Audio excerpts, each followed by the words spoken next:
Bonjour à toutes et à tous. Aujourd'hui, j'aimerais rétablir la vérité. Depuis quelques heures, Stéphane Pérez, vous savez, le candidat qui est arrivé 3e au premier tour de cette élection municipale, tente de justifier son alliance contre nature avec le maire sortant en racontant des histoires.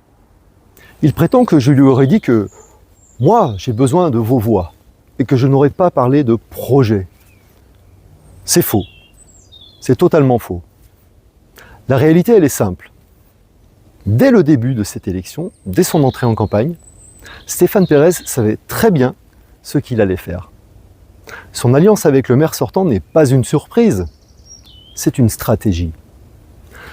D'ailleurs, avant même le premier tour, son entourage nous proposait déjà une union avec le maire.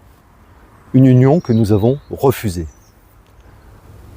Quand Stéphane Pérez est venu nous voir, à ma demande, je lui ai posé une question claire. Qu'est-ce que tu souhaites ?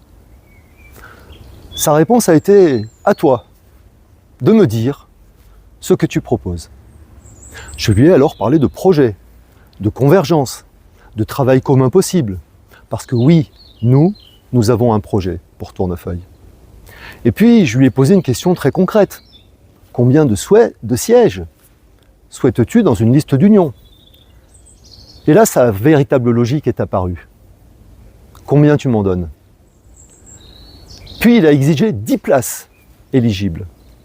Pas un mot sur le fond. Pas une discussion sur le projet. Uniquement des postes. Et pendant cet échange, refus de s'asseoir en face de moi. Regard ailleurs. Aucune volonté de construire quoi que ce soit. Tout montrait qu'il n'était pas là pour bâtir une alternative pour Tournefeuille. La vérité, c'est qu'il est tout simplement venu faire monter les enchères et qu'il est ensuite retourné voir le maire pour négocier davantage. Le résultat, une alliance d'appareils, sans conviction, sans projet, sans cohérence. Et aujourd'hui, pour justifier ce choix, il vous ment. Comme il a menti pendant la campagne, en lançant des attaques personnelles, en racontant n'importe quoi sur moi, plutôt que de parler du fond. Vous savez, ça, ce n'est pas la politique que je défends. Moi, je crois que les habitants méritent mieux, qu'ils méritent du respect, qu'ils méritent de la clarté, qu'ils méritent de l'honnêteté. Et dimanche, vous aurez le choix.